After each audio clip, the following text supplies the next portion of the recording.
Very good morning to all. Welcome to my first mini vlog. ಬೆಳಗ್ಗೆನೇ ಎದ್ದು ರೆಡಿಯಾಗಿ bus ಸ್ಟ್ಯಾಂಡ್ಗೆ ಹೋಗಿ ಅಲ್ಲಿಂದ ಕಾಲೇಜಿಗೆ ಬಂದ್ವಿ. ಇವತ್ತು ನಮ್ಮ ಕಾಲೇಜಲ್ಲಿ MBA ಅವ್ರಿಗೆ ಗ್ರ್ಯಾಜುಯೇಷನ್ ಡೇ ಇದ್ದಿದ್ದರಿಂದ ನಮ್ಮ ಕಾಲೇಜ್ನ ಈ ಥರ ಡೆಕೋರ್ ಮಾಡಿದರು. ಅದನ್ನೆಲ್ಲ ನೋಡಿಕೊಂಡು ಇವರಿಬ್ಬರು ನಮಗೋಸ್ಕರ ಕ್ಲಾಸ್ಗೆ ಹೋಗ್ದಲೇ ಕಾಯ್ಕೊಂಡು ನಿಂತಿದ್ರು. ಅವ್ರನ್ನೂ ಕರ್ಕೊಂಡು ಅಲ್ಲಿಂದ ನಾವು ಹೋಗಿದ್ದು ಕ್ಲಾಸ್ಗೆ. 1 ಅವರ್ ಕ್ಲಾಸ್ ಕೇಳಿಕೊಂಡು ಬೋರ್ ಆಗ್ತಿತ್ತು ಅಂತ ಮತ್ತೆ ಆಚೆ ಹೋದ್ವಿ. Who stopped you? ನಿಮ್ಮನ್ನ ತಡೆದಿರುವವರು ಯಾರು?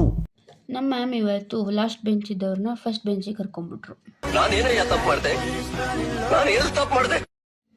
ಲಾಸ್ಟ್ ಅವರ್ ಕ್ಲಾಸ್ ಕೇಳ್ದಲ್ಲೇ ಬೋರ್ ಆಗ್ತಿತ್ತು ಅಂತ. ಇವರು ಸಾಮಾನ್ಯ ಮನೋವೈದ್ಯರಲ್ಲ, ಅಮೆರಿಕಾದಲ್ಲಿ ಓದಿ ಚಿನ್ನದ ಪದಕ ಪಡೆದವರು. ಅಲ್ಲಿಂದ ಪಾರ್ಕಿಂಗ್ ಹತ್ರ ಹೋದ್ರೆ ನಮ್ಗೆ ಇವ್ರು ಸಿಕ್ಕಿದ್ರು. ಹೊಸ ಗಾಡಿ ಐಫೋನ್ ತಗೊಂಡಿರೋದಕ್ಕೆ ಪಾರ್ಟಿ ಕೊಡ್ಸೋ ಅಂದರೆ ನನ್ನ ಫೋನ್